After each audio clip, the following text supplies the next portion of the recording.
नमस्कार जय जगन्नाथ।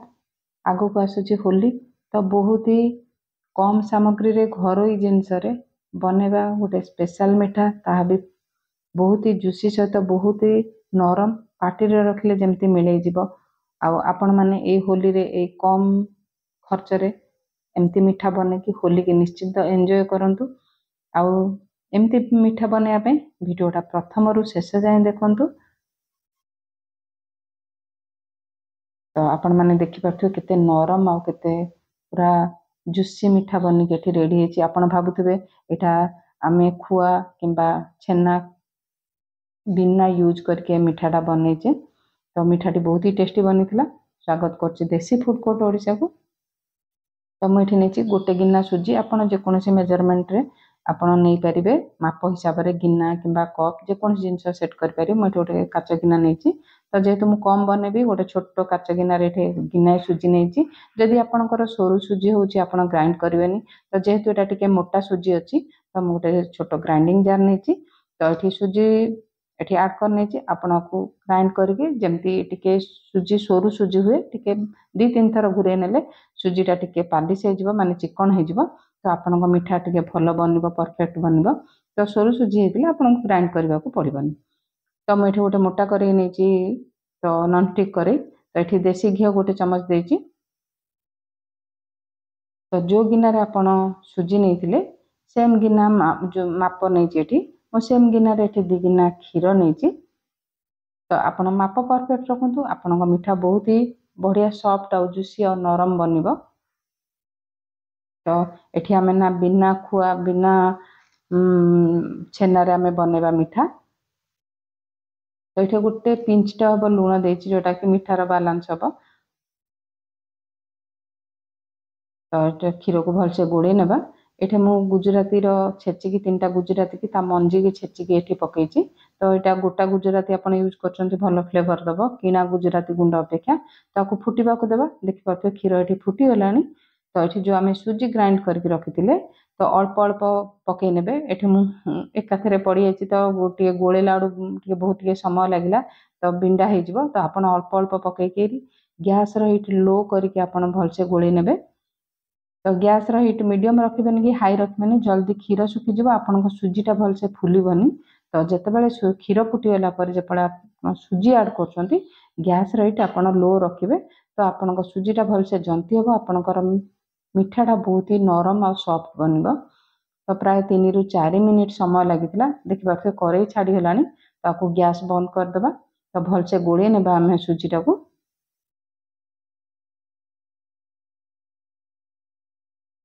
तो बहुत ही टेस्टी और बहुत ही नरम मिठा बनूची। तो ये 5 मिनिट छाड़देवा आम रेस्ट रे।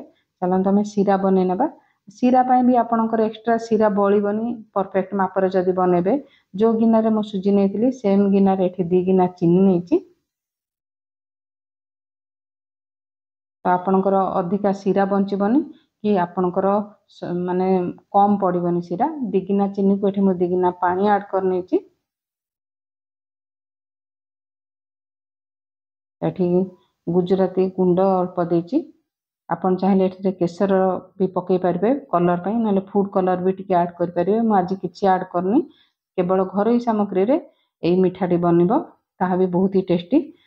3 ରୁ 4 मिनिट मीडियम हीट रे आपन बॉईल करनेबे जेमती सीराटा पूरा जेमती महू भलिया चिपचिपा हबो से टाइप रो बनेबे। जदि आपन सीराटा टिके गोटे तार बनी जाउची तो आपनकर मिठा रे सीरा भलसे पीबनी मिठा देहरे भेदिबनी तो आपनकर मिठाटा जो सीराटा टिके अठालिया टाइप रो बनेबे। तो ये टे मुझे लेंबू रस ऐड कर नहीं मिठार टेस्ट सहित आउ जदि मिठा टिके सीरा भी बनी जाए तो लेंबू रस पकेले मिठार सीराटा टाण हेनी। ये गैस हीट बंद कर नहीं जो आम सुजी जंती थे ये गोटे बड़ जगार आम पकई ना जो थी कि आमको सुजीटा को चकटा सुविधा हम। तो ये भी सुजीटा टिके गरम अच्छी।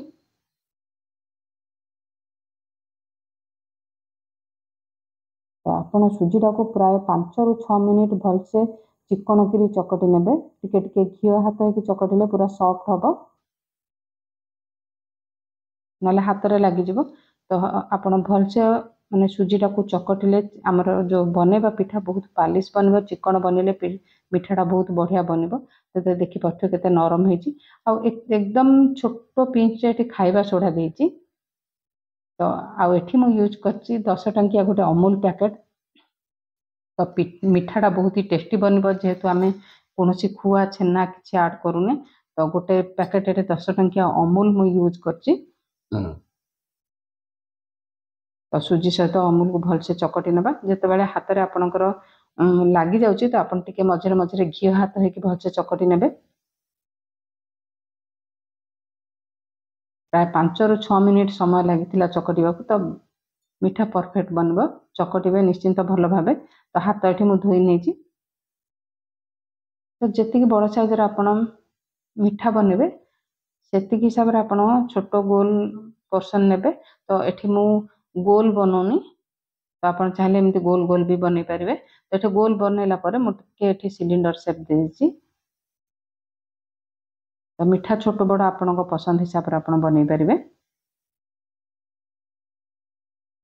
आ बनइबा भी बहुत सहज आ बनी भी बहुत टेस्टी जेहेतु बिना खुआ बिना आम छेना बनईच तो बहुत कम सामग्री बहुत कम खर्च में मिठा बनिक रेडी हो। तो देखिए गोटे गिना सुजी के सारा ये बनी। तो प्रथम टेस्ट करने जदि गैस रेट बहुत ताती जाइए तेल तो मिठाटा सांगे सांगे आम ऊपर कलर आसीज। तो ये मुझे पकईकि गोटे देखुची तो तेलटा अधिका ताती जाइए। तो तेलटा टी नरम माने अल्प गरम थी अवस्था आप जो मिठा बनई पकेबे। तो मुझे बाहर कर नहीं। तो देखिए सांगे सांगे ये कलर आसीगला। तो ये तेलर हिट टी टेम्परेचर कम है मुझे मिठा जाक आड कर नौची।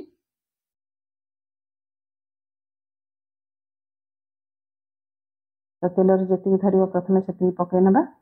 तो ये गोटे मिनिट छाड़ीदेवा। तो हल्का हाथ एपट सेपट कर उल्टे ना प्राय 7 ରୁ 8 मिनिट समय लगुच। तो आपण समय देकी आपण मिठा को फ्राए करूँ। तो आपण मिठा पूरा बढ़िया टेस्टी बनब जुसी बनब बहुत बजार परिका मिठा बनब। टिके समय एपट सेपट कलापर आपण प्राय 3 ରୁ 4 मिनिट पर गैस रेट मीडियम करने। तो वीडियोटा पूरा टिके लेंदी हम कि आपको मुझे देखा चाहूँगी आस्ते आस्ते जमी कलरटा चेंज हम मिठाटा से भल हम। तो 7 ରୁ 8 मिनिट पर देखिपे बहुत सुंदर कलर आसी। तो ये जो चीनी सिरा थिला गरम अच्छी टिके आप गैस रेट ऑन करिया पड़ोनी गरम थी अवस्था ही आप पकई ने। तो सेम प्रोसेस जहाँ बड़का था मुझे तेल आड कर नहीं।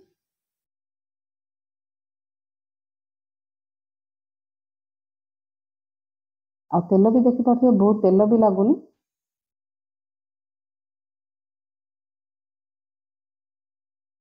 और जदि आज रेसिपी भल लगुच तो वीडियो गोटे निश्चिंत लाइक करने आ नुआ थे चैनल को सब्सक्राइब करने। आपको आज रेसिपीटा केमती लगे निश्चिंत कमेंट करी कहे। तो सेकेंड थर जो छाणली ताकू भी मुझे पकई नहीं। तो सब मिठा को भलसे ऊपर तल करनवा आपण गैस ये ऑन करने पड़ोनी। तो प्राय 2 ରୁ जदि समय आपंकर 3 ରୁ 4 घंटा भी रखिपारे किंतु 2 ରୁ 3 घंटा भितर पूरा माने सिरा आम मिठा देहरे भलसे पी जाऊँगी आ मिठाटा बहुत सॉफ्ट आ जुसी रोचे। आपन को ये 3 घंटा पर देखा देखु माने सिरा जमारू अल्प टिके बंची किंतु पूरा मिठा देहरे सब सोख हो आपन को आ देखिए मिठा बहुत ही नरम और बहुत ही जुसी बनी थिला। तो देखो मिठा केते नरम।